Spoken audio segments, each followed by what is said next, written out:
আমি রিফাত আহমেদ, ছবির মতো সুন্দর সবুজ বাংলাদেশ থেকে একজন ফুল টাইম অ্যাফিলিয়েট মার্কেটার। আমি মনস্টার ক্লয়িং কর্পোরেশনের প্রতিষ্ঠাতা। এছাড়া আমার একটি লোকাল কমিউনিটি আছে অ্যাফিলিয়েট মার্কেটার্স বিডি, যেখানে আমি অ্যাফিলিয়েট মার্কেটিং এর উপর বিভিন্ন ট্রেনিং ও টিপস শেয়ার করি।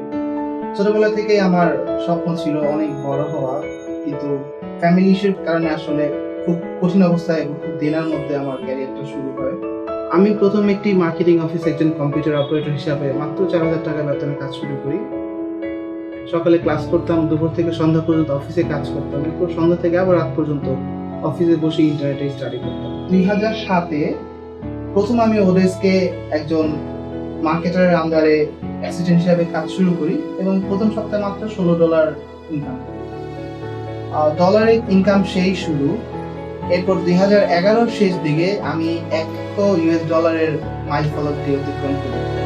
আজ অনেকদিন পর আমি সত্যি খুব গর্বিত, আনন্দিত, কারণ আমার দুটো এজেন্সি বর্তমানে খুব ভালো অবস্থায় আছে।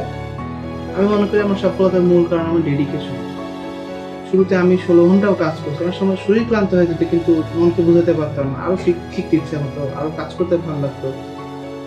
এছাড়া আমার সফলতার অন্যতম আরেকটি কারণ ছিল আমার ব্যবসার জন্য সঠিক পেমেন্ট সলিউশনটি খুঁজে বের করা। ইউএসডি ইনকাম করাটা অসাম ছিল, কিন্তু সমস্যা ছিল সেই ডলারগুলো আমার লোকাল ব্যাংকে নিয়ে আসা ও ব্যবসার কাজে প্রয়োজন মতো খরচ করা।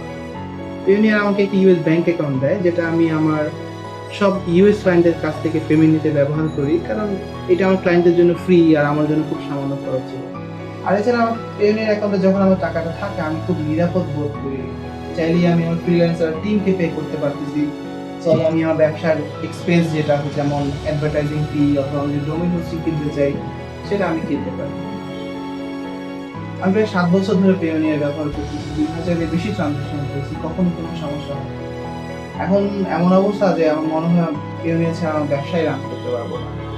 সবকিছু মিলে এখন শুধু একটা কথাই বলতে পারি, life couldn't be more happy.